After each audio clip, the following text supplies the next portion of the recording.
después la voy a subir a YouTube. Bueno, buenas tardes entonces. El tema que vamos a ver hoy día es el segundo contenido o el segundo bloque de filosofía, que es la ontología. ¿Ya? La filosofía es un quehacer, una actividad del pensamiento que agrupa a una serie de subdisciplinas, por llamarla de alguna forma. ¿Por qué subdisciplinas? Porque la gran disciplina es la filosofía y a su alero o bajo su paraguas hay una serie de disciplinas más. Una subdisciplina de la filosofía podría ser, por ejemplo, la ética, la política, la epistemología, la filosofía del lenguaje, la lógica. ¿Ya? La metafísica también es una disciplina que está bajo el alero de la filosofía. ¿Ya? Son disciplinas que son filosofía, están dentro de la filosofía. ¿Ya? El tema grande es la filosofía, pero en su interior hay una serie de subtemas, por llamarlo de alguna forma, y el que nos corresponde desde la perspectiva de la priorización curricular planteada por el Estado, por el Ministerio de Educación, es la ontología. ¿Ya? La ontología es lo que vamos a ver hoy. En, a grosso modo, la ontología es, desde la perspectiva etimológica, la palabra onto significa ser, y logos, o logía en este caso, ontología, eh, significaría estudio, o sea, la ontología es el estudio del ser. Esa es la definición etimológica de la palabra ontología. La ontología es el estudio del ser, de las cosas. O sea, dicho de otra forma, la ontología es el estudio, es el estudio respecto de las cosas. ¿Qué hace que las cosas sean lo que son? ¿Ya? Por ejemplo, ¿qué hace que un árbol sea un árbol? ¿Qué es lo que hace que un perro sea un perro? ¿O, o qué es lo que hace que algo sea ese algo, distinto de los demás? Entonces es como el estudio del ser de esa cosa, porque hay algo que hace que las cosas sean, ¿ya? En ese algo que hace que las cosas sean, ese es el objeto de estudio de la ontología. Me explico mejor. Todas las disciplinas, al interior de la filosofía o fuera de la filosofía, tienen un objeto de estudio. Tienen un objeto de estudio. Por ejemplo, el objeto de estudio de la física son las leyes de la naturaleza. El objeto de estudio de las matemáticas son los números y sus relaciones para explicar el mundo.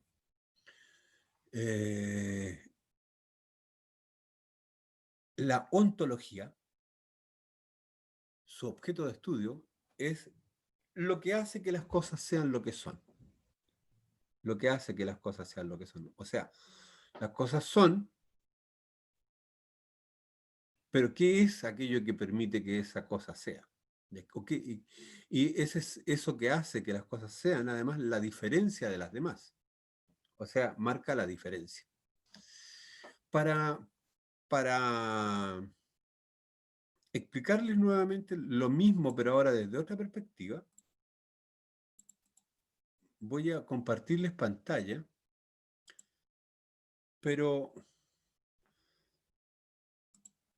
no como no les vamos a no voy a utilizar hoy día un video ni nada, sino que vamos a usar primero una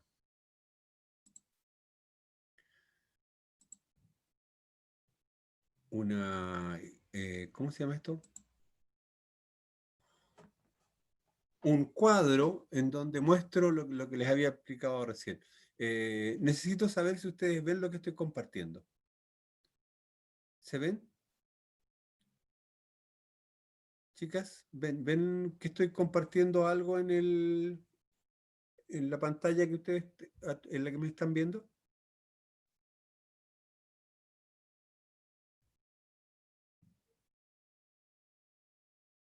Por favor, me lo pueden decir para saber si estamos hablando de lo mismo, o sea, si ustedes están viendo lo que yo estoy planteando. Por favor, a ver, tres. Chat, chat. Sí, sí, profe, ok, lo ven. Ya. En el primer esquema dice, esta es la filosofía, ¿cierto? Y la filosofía tiene debajo tres grandes áreas. La ontología, la nociología y la axiología. ¿Ya? La ontología era lo que nos preocupaba ahora y que yo los definía como el estudio de aquello que hace que las cosas sean lo que son, o sea, el estudio del ser de las cosas, ¿ya? La nociología es el estudio de la idea o de los conceptos, ¿ya? Y ahí, de los conceptos, de cómo se articulan los conceptos o las palabras. Y la axiología es el estudio de los valores, ¿ya? Los valores. Por eso debajo de la axiología está la ética y la estética. Volviendo a la ontología. La ontología tiene dos variables que ahí salen, que es la metafísica de la naturaleza y la metafísica del espíritu. Nosotros vamos a hablar de la ontología en términos generales, no vamos a hacer metafísica, o vamos a intentar no hacer metafísica, no vamos a entrar en la metafísica. ¿Por qué motivo? Porque la palabra meta significa más allá de. Metafísica, o sea, la palabra meta significa más allá de la física, más allá de la naturaleza. Y, y nosotros no vamos a entrar en esa especulación, ya no vamos a plantearnos a la ontología como, como que lo que hace que las cosas sean lo que son están más allá de las cosas. No, vamos a intentar mirar la ontología desde otra perspectiva, ¿ya? Ahora, hay corrientes dentro de la filosofía que plantean que, que lo que hace que las cosas sean lo que son está más allá de las cosas. Eso es metafísica. Pero hay corrientes que no, que plantean que lo que hace que las cosas sean lo que son están en las cosas y es la característica fundamental de las cosas. Y uno las puede ver, además, y la puede analizar. Y una de esas corrientes que está en contra de la metafísica, desde esa perspectiva, se llama existencialismo. El existencialismo es la corriente que vamos a ver nosotros y a través de la cual vamos a intentar mirar la ontología, ¿ya? Ahora tenemos acá tres partes de la ontología: el objeto de estudio, las características y los principios filosóficos, ¿cierto? La, el objeto de estudio de la ontología, dice, es la ciencia del ser en cuanto ser y de lo que esencialmente le pertenece y estudia la manera en que se realizan las entidades que existen. Eso en palabras súper más simples, yo diría, que el objeto de estudio es lo que yo les había planteado delante. El objeto de estudio de la ontología es aquello que hace que las cosas sean lo que son. Aquello que hace que las cosas sean lo que son. Yo yo creo que el mejor ejemplo que podemos tener para hablar de ontología es que intentemos mirar qué es lo que hace que un ser humano sea un ser humano, ¿ya? Y ese es el tema que vamos a tratar desde la perspectiva de la ontología. ¿Qué es lo que hace que una persona sea una persona? Porque ese es el objeto de estudio, ¿ya? ¿Qué es lo que hace que una persona sea una persona? O sea, o que el hombre sea un hombre, o el ser humano, que un ser humano sea un ser humano. ¿Qué lo diferencia de un árbol, por ejemplo, o de un animal, o, o de un pez? No sé, ¿qué es la diferencia entre un hombre y un pez, un gato, una planta, un pedazo de fierro, no sé? ¿Ya? Ese es el objeto, ese es el ejemplo que vamos a desarrollar un rato más. Y las características de la ontología es que estudia lo que es, o sea, algo que es. Y estudia la manera en que se relacionan las entidades que existen. O sea, estudia lo que es y estudia cómo esas cosas que son se relacionan entre ellas, entre las cosas que son. Esa es la característica, ¿ya? Que estudia lo que es una, pero además de eso, estudia la manera en la cual esas cosas que son se relacionan con las demás cosas, ¿ya? Y, y los principales filósofos que tienen que ver con este estudio, al menos los contemporáneos, ya, o sea, los de hace poco en realidad, los del siglo pasado, ni tan contemporáneo nuestro, pero los del siglo XX, son Husserl, Heidegger y Hetman. Pero nosotros vamos a ver eh, a, un, a un filósofo francés que se llama Jean-Paul Sartre, que es un filósofo existencialista, que es una corriente que nace de Husserl y de Heidegger. Heidegger es un existencialista también. Entonces, Sartre es un filósofo que se suma a, a lo planteado por Heidegger y lo desarrolla. Lo desarrolla de forma más acabada o lo desarrolla de una forma distinta en realidad a Heidegger. Es un filósofo francés que vive durante la segunda, que nace entre guerras, entre la Primera Guerra y la Segunda Guerra Mundial, nace, que vive todo el periodo de la Segunda Guerra, que vive la guerra de Vietnam también, y que muere en 1980, a la edad de 74 años. O sea, si miramos para atrás, no hace tantos años que murió. O sea, estamos en el 1980, hace 40 años que murió. ¿Ya? Eh, este filósofo francés llamado Jean-Paul Sartre tiene una particularidad que lo hace, que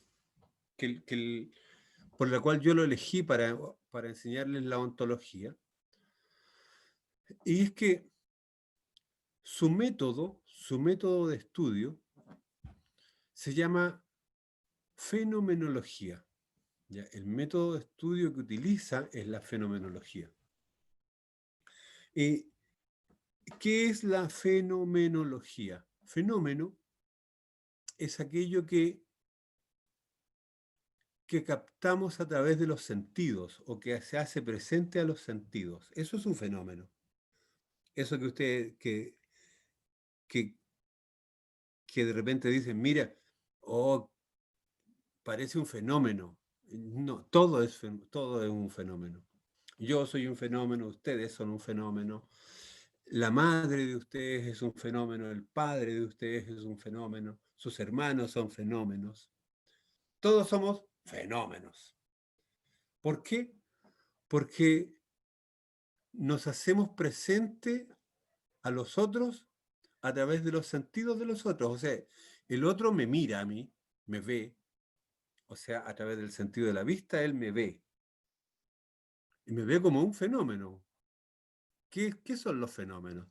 Son aquello que se hace presente a los sentidos. ¿Ya? Esa es la definición más estricta o rigurosa que se puede decir de fenómeno. Es aquello que se hace presente a los sentidos. ¿Existen fenómenos visuales? Sí. Todo lo que vemos es un fenómeno visual.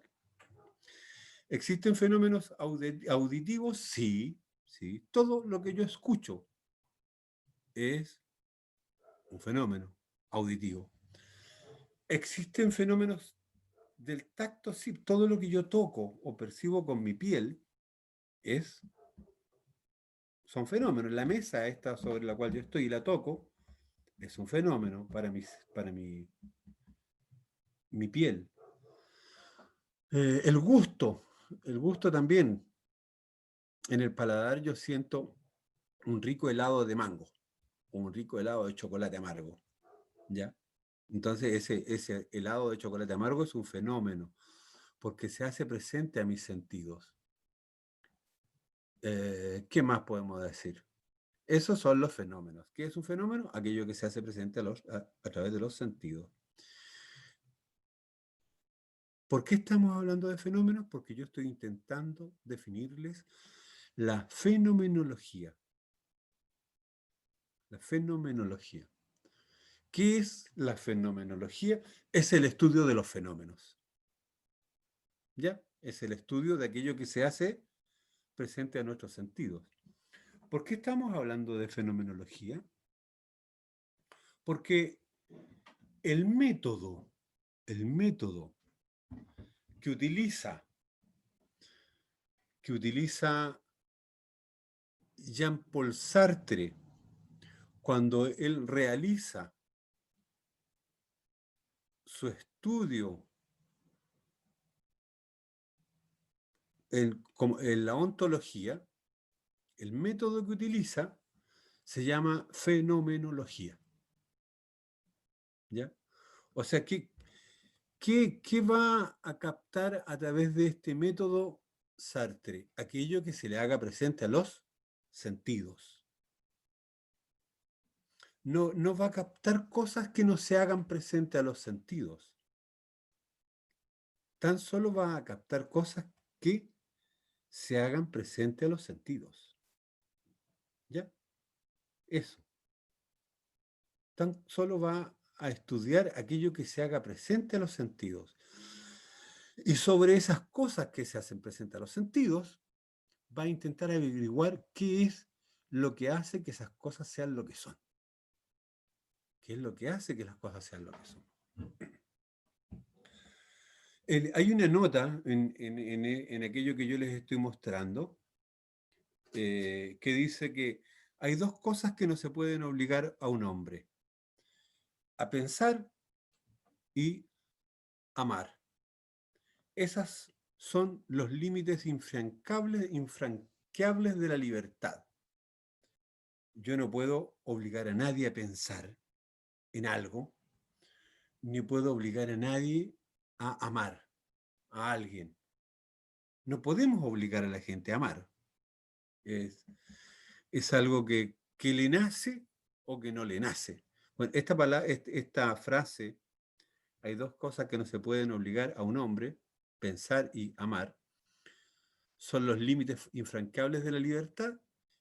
Esa frase la planteó un tipo llamado Stanislao Zuleta, que es un filósofo colombiano. ¿Por qué me pareció interesante hacérselas presente a ustedes?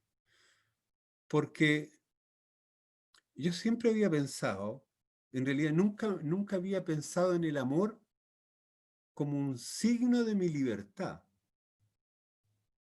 Siempre había pensado que el pensar era un signo de mi libertad. Y Y preparando esta clase hace el fin de semana, me encontré esto y dije, sí, tiene razón. O sea, yo no, el que alguien te ame, o el que alguien nos ame, o el que alguien ame algo, tenga las características que ese algo, tenga las características que ese algo tengan, ¿ya? Eh, no lo podemos obligar. O sea, no, tú amas algo o no amas algo. Así de simple, ¿no? Nadie te puede obligar a amar algo o a alguien, nadie.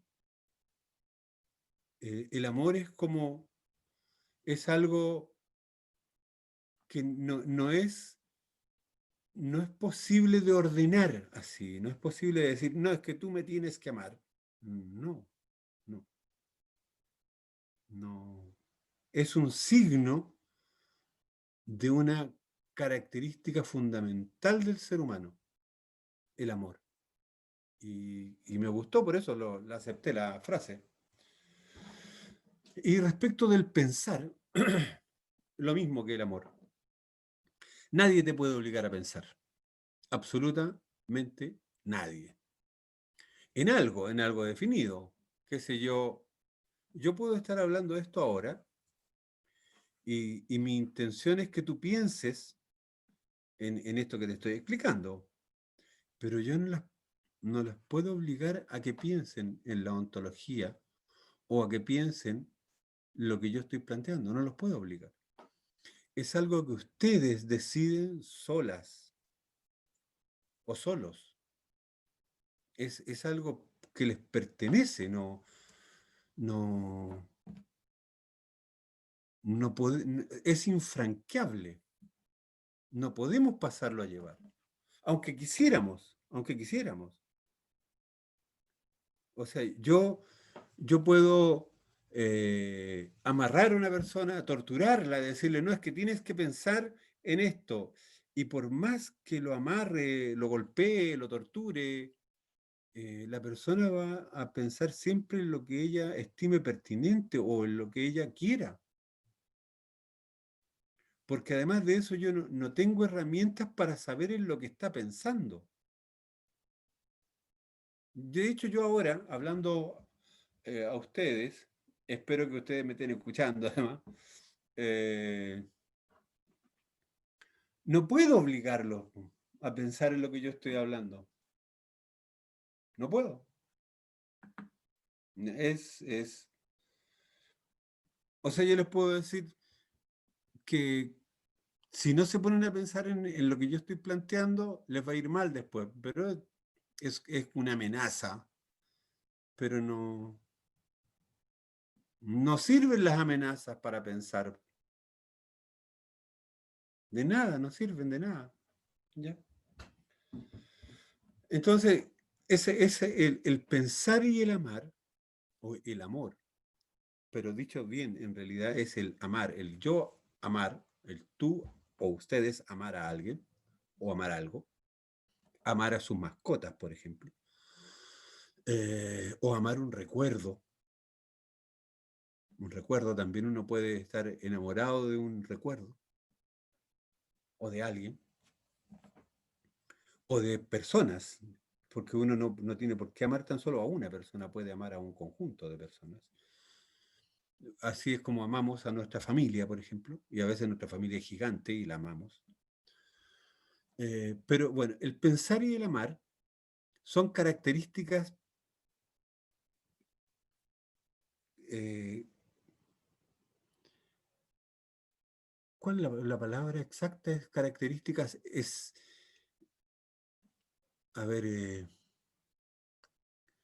las características más grandes, por llamarlo de alguna forma, o las más importantes de una palabra. Esa palabra eh, es la libertad, ¿ya? O sea, las personas, las personas somos radicalmente libres, radicalmente libres. Yo puedo yo puedo obligar a alguien a decir algo, porque si no yo lo mato o le corto un dedo, no sé, po. O no sé, no se me ocurre qué cosa más grave puedo hacerle a alguien para que yo lo obligue a hacer algo. Pero esa persona que está ahí siendo obligada a hacer algo, tiene, a pesar de su esclavitud o de estar presa, detenida o lo que fuera, tiene cosas que aún lo mantienen libre, que es en su pensamiento y su capacidad y el amor. No responden, son inquebrantables, ¿ya? O sea, los seres humanos somos radicalmente libres, radicalmente libres. O sea, nos pueden obligar a hacer cosas, pero nosotros sabemos que nos están obligando y la pensamos, y el pensar nunca me lo van a poder amarrar a cadenas, nunca, al igual que el amor. ¿Por qué estamos hablando de la libertad? Porque hace un rato atrás yo le decía que cuál era el ejemplo que podíamos utilizar para hablar de ontología. Nosotros vamos a utilizar al hombre o al ser humano para hablar de ontología, ¿ya? Ese es el ejemplo que vamos a utilizar. Y vamos a mirar en el ser humano, vamos a buscar en el ser humano a aquello que hace que el ser humano sea ser humano.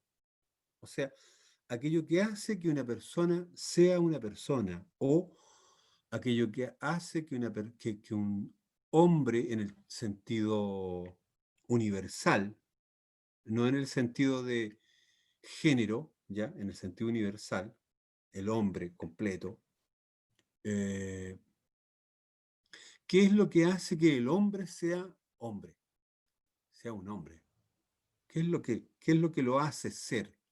¿Qué es lo que nos hace distintos a un caballo o a un hipopótamo o a un rinoceronte o una oveja? ¿Qué es lo que nos hace distintos?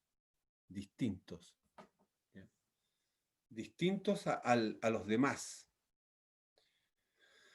Y desde la perspectiva de Sartre, cuando él hace su trabajo ontológico y utilizando el método fenomenológico, utilizando el método fenomenológico, o sea, el estudio de aquello que se me hace presente a los sentidos. Utilizando ese método, Sartre plantea que lo que hace al ser humano, o al hombre ser hombre, es su libertad, su libertad. Eso es lo que nos hace ser personas o hombres, nuestra libertad, que es infranqueable. O sea, es lo que nos hace distintos a los demás, a las demás cosas, ¿ya? Un perro no es un ser libre desde la perspectiva de Sartre. Un, un elefante no es un ser libre de la perspectiva de Sartre. ¿Qué hay en esta libertad que nos hace diferentes a los demás seres vivos? ¿Qué es lo que por qué Sartre plantea que es la libertad? Porque uno podría decir lo siguiente, podría decir, yo creo que ustedes han visto volar gaviotas o volar aves, eh, y uno las ve como vuelan, según nosotros, libremente, cómo juegan, cómo, cómo se divierten las gaviotas volando, por ejemplo, en algún acantilado por ahí, en contra del viento y cómo planean, ¿ya? Y uno dice, oh, mira, me gustaría tener la libertad de esa gaviota y volar con esa facilidad en el viento. Sartre plantea lo siguiente. Plantea que hay algo en nosotros, hay algo en nosotros, que nos hace darnos cuenta de nosotros mismos.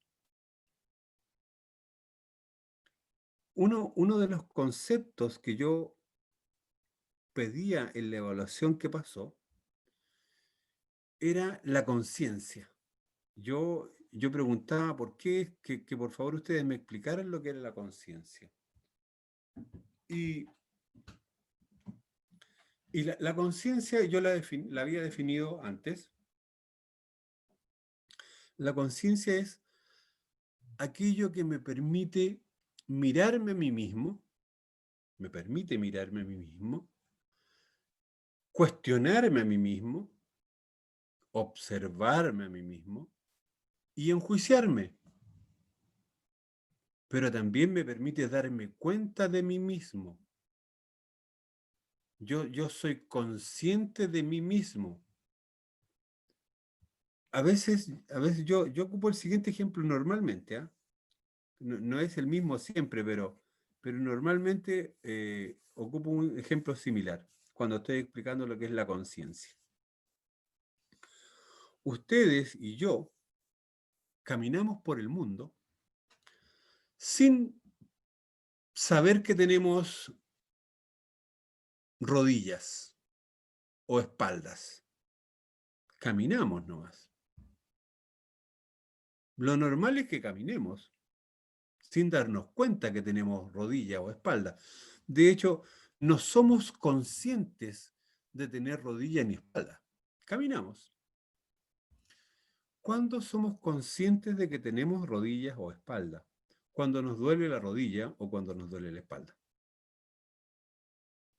Ahí nos damos cuenta que nos molesta la rodilla, nos damos cuenta de que nos molesta la espalda. Pero lo normal es que caminemos sin rodillas y sin espaldas. No. Caminamos nomás. No voy pensando en el dedo chico del pie izquierdo. Yo camino. Ni siquiera lo siento, camino nomás. Ah, cuando yo siento algo me doy cuenta de que ese algo está en mí. Sí, soy consciente de ello. Soy consciente de ello. ¿Cómo lo capto? A través de los sentidos. Ya, hay un dolor que me hace darme cuenta de mi rodilla. O sea, ¿cuál era el método que utilizaba Jean-Paul Sartre para estudiar el problema que esto de la ontología? La fenomenología. ¿Qué era la fenomenología? El estudio de aquello, es el método que estudia aquello que percibimos a través de los sentidos. Entonces, cuando yo siento mi rodilla, me doy cuenta de ella, me hago consciente de ella, me hago consciente de mi rodilla. Yo sé que voy con una rodilla, ¿ya? Y miro la otra que no me duele y no me doy ni cuenta de ella.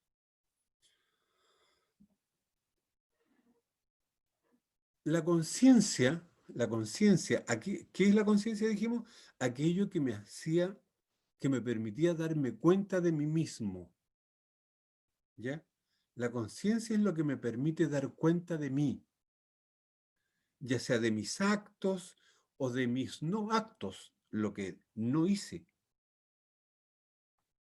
La conciencia es la que me permite a mí darme cuenta de lo que no hice también, porque me doy cuenta de lo que hice y de lo que no hice. Doy cuenta de mí, doy cuenta de mí. La conciencia es lo que me permite a mí mirarme a mí mismo y, y saber si estuvo mal lo que hice ¿O estuvo bien lo que hice? Ah, entonces la conciencia también tiene una escala como de valores.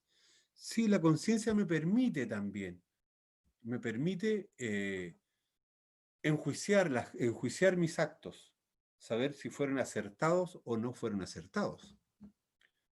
En general, la conciencia tiene una parte que tiene que ver con características éticas o valóricas, o morales, si quieren, y otra que tiene una característica de lisa y llanamente darme cuenta de mí, sin ir más allá ni enjuiciarla, sino que dar cuenta de lo que yo soy, sin enjuiciarme, sin decir, oh, qué feo, oh, qué malo, oh, qué pequeño, oh, qué mediano, oh, qué grande. No, darme cuenta nomás, lisa y llanamente dar cuenta, ah, tú eres esto, tú te lo dices a ti mismo, tú eres joven, tú eres de mediana edad, yo me doy cuenta de mí y digo, ah, ok, tú eres tal persona.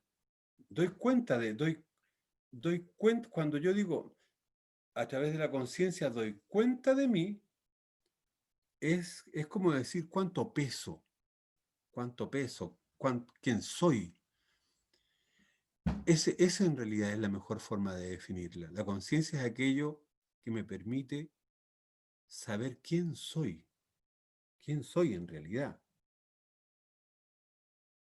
¿ya? Esta conciencia que me permite a mí saber quién soy, está ligada, eh, amarrada, ¿ya? A nuestra libertad, a nuestro pensar, porque es la conciencia la que nos permite a nosotros pensar en determinadas cosas. Pensar en mí, por ejemplo. Yo me doy cuenta de mí y puedo pensar en mí, ¿ya? Entonces la conciencia me dice a mí, hey, piensa lo que estás haciendo. Ah, porque parece que la conciencia me dijo que, que puede que me esté equivocando. Ah, piensa lo que estás haciendo. ¿Qué, qué parte de mi estructura intelectual es la que me dijo, piensa lo que estás haciendo, no hagas cosas a tontas y a locas? La conciencia. Entonces yo ahí vengo y la pienso, la recapacito, la vuelvo a pensar, la vuelvo a mirar, a ver qué estoy haciendo. Eso, eso, esa conciencia se da cuenta también, me permite a mí darme cuenta que, que estoy, que tengo la posibilidad. Primero, la conciencia me permite a mí darme cuenta que estoy aquí, ahora. Pero además de eso, además de permitirme darme cuenta de que estoy aquí y ahora, también me permite darme de cuenta que soy libre, que tengo la obligación de tomar mis decisiones. Ustedes ahora, por ejemplo, algunos de ustedes, una de ustedes decidió repetir, pero eso es una decisión de ella. Las otras dos que están acá en esta clase decidieron hacer todo para pasar de curso. Son, y cuando uno toma decisiones, lo que hace es dar cuenta de su libertad, utilizar su libertad. Son las decisiones las que me permiten a mí utilizar mi libertad. ¿Qué es lo que hace posible que yo tome las decisiones?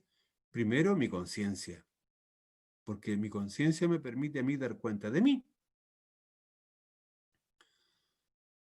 Después, mi pensar.